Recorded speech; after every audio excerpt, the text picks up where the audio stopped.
My name is David Daniel Ball, and these are the headlines for Sunday, the 29th of March, 2009. Reese to propose tough new bikie laws. Of course, enforcing current laws might work too. Rudd arrives in London for G20 summit. Police monitor bikies convoy to Canberra. Over 830 landmarks to join Earth Hour. Pakistan military supporting Al-Qaeda and the Taliban. And in comments from Piers Akerman. Labour's Chinese whispering there are some 1,338 million people in China, give or take a million or so. Businesswoman Helen Liu is but one of them. That's true, Piers. There is an excellent reason why China would wish to engage the ALP and not the Conservatives. The Conservatives would stand up for Australian interests. On the other hand, the ALP can be bought for a high price and compromised in many ways.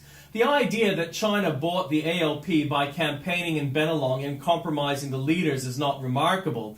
The fact that the mainstream media won't report it is disappointing, but par for the course. That the Defence Minister could be caught red-handed and excused his untidiness is unforgivable.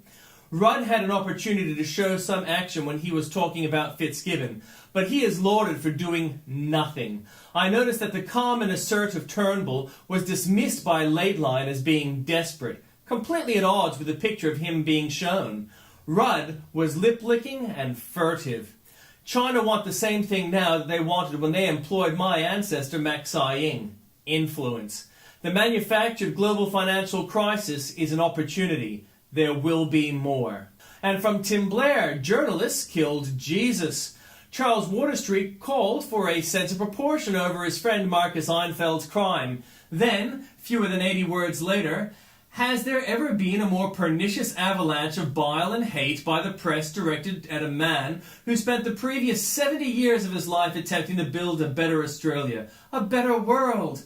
A less circumspect man than myself might have written that he is not the first Jew they have crucified. Nice sense of proportion you got there, Chuck. Hour of Power 2009. As an ultra-Orthodox Hour of Power participant, I'm required to turn on every single light in the house. We're glowing like irradiated lab mice here. A text message arrived earlier from a Daily Telegraph colleague. Just preparing for Earth Hour, Max is lovingly running through the house, turning all our switches on. We think he's really learning something important. Knowledge is power, Max, and so is beautiful coal-fired electricity. For Human Achievement Hour. Savings not so great. The UN's Vanina Maestracci attempts several times to work out how much money will be saved by turning off the lights at UN headquarters. The Maestracci initially estimated the savings would be $81,000 before revising it to $24,300. She ultimately estimated the savings would be $102 for the darkened hour. Meanwhile, a Lilacs reader will rely on an alternative illumination source. I won't need lights because of the glow of the burning tires I plan to ignite. Gangs fixed. A future parliamentary speech from Police Minister Tony Kelly. Mr. Speaker, I respond to opposition claims that the government of New South Wales is not doing enough to combat violent bikie gangs.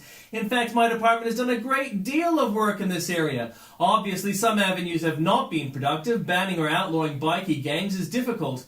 Yet other measures are available. Mr. Speaker, I refer to the government's innovative new collective nomenclature bill, motorcycles.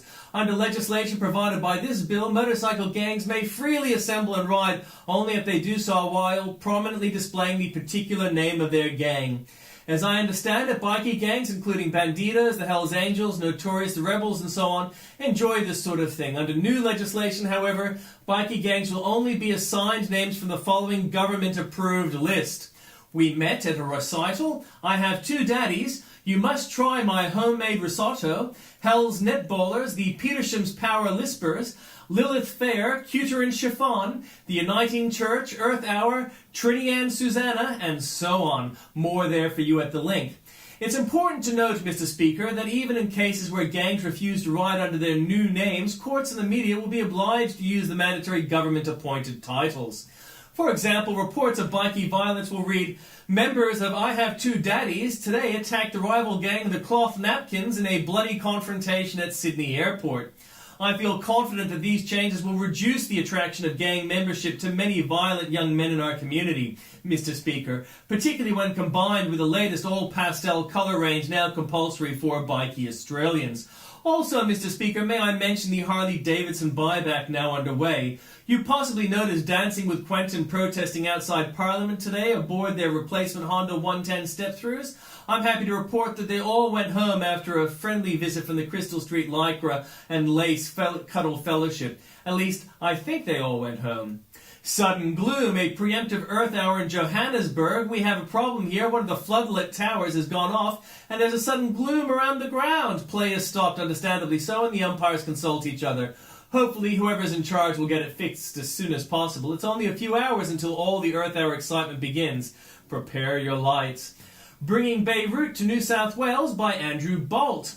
How charmingly our new arrivals are fitting in at their new Sydney home. A little bit of Beirut circa 1975. It's just what the joint needed. Save water, die of thirst. The Age reports this insanity as if it were a serious option. The controversial $750 million north-south pipeline is unnecessary, and the desalination plant could have been avoided with greater efforts to cut water use, according to top-level advice delivered to the state government just weeks before both projects were announced. If the water crisis deepened, the consultant suggested going to level 4 restrictions and rationing water to 130 litres a day for each person. This would save about 30 to 36 billion litres a year, and cutting rations to none would save even more. Frozen scientists in the dark over Earth Hour from the Twitter page of the troubled 3-man Arctic survey of global warming believers, and it's all there at the link for you. Warming warriors burn with indignation. The Age and Sydney Morning Herald sponsored last night's Earth Hour, in which warming warriors demanded we turn off lights and stop burning stuff to save the world from our nasty gases. But the paper's gallery of pictures of the event show that none of the believers seem to think that the message applied actually to them. Rudd can't dine out on Obama. Greg Sheridan says Kevin Rudd got a far cooler reception from Barack Obama than reported. At one point, the US president was supposed to host our prime minister for lunch during his Washington visit. The president was too busy, so the lunch duties went instead to Secretary of State Hillary Clinton. Rudd traveled 10,000 kilometers to see Obama, but Obama chose to spend no more than the more or less minimum time that any Australian Prime Minister would get with the President. This is actually a significant setback for Rudd. It is hard to imagine any US President cancelling a lunch with John Howard, and this is not being reported as a serious snub. Can't take the lad out of the lady. Miranda Devine is wondering what the graduation actually occurred. It's a pity some of the ladettes from Channel 9's fairy tale reality show Ladette to Lady chose to celebrate their graduation from a posh British finishing school by stripping for Lads magazine Zoo Weekly. Facts punished, a frustrated parent, name withheld, writes, I attended a school debate on Thursday night at which my Year 11 son participated. The topic involved the question of preordained seats for Aboriginals. My son was part of the negative sides team who were not from the hosting school. The adjudicator was from the hosting school. As anticipated, the affirmative side raised the issue of the stolen generation as part of their argument in support of such a move. Naturally, the negative side was well prepared for that argument, and to be sure, I had suggested some points to consider as part of my son's preparation. The affirmative side won the case by 2 points. However, during the delivery of the negative side's case, whenever the point was made denying the validity of the stolen generations on racist grounds, the adjudicator displayed a reaction indicating the point caused him some distress. Further, during his delivery of the adjudication, he said that he disagreed with the argument that there was no stolen generations based on racist grounds. I believe on that basis he immediately disqualified himself from any claim to objectivity, and thus he should have been denied the right to adjudicate. Afterwards, even before I opened my mouth, the 3 boys on the negative side were all over his lack of impartiality. They wanted to complain, however, I suggested they take counsel from their teacher the next day, who was unfortunately unable to attend on the night.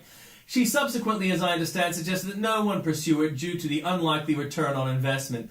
I feel this sort of outright unfairness and downright bias, all in the name of PC, is pretty intolerable, and not to mention the 2-point loss. Next step, complain or stay silent. Dying for Gaia. Big Green Brother will soon be able to kill the frail at the flick of a remote. Electricity companies could soon ration power by remotely turning off your TV or air conditioner. Electrical Transmitter South Australia Utilities wants to install a new electronic control box in every Adelaide home starting in 2011. The Chief Justice of White Australia, Kevin Rudd, picked his perfect Chief Justice, a man who believes we should formally divide ourselves by race, with different laws for each. The Chief Justice of the High Court, Robert French, has dismissed the legal argument used by former Prime Minister John Howard against reaching of a treaty with Indigenous Australia.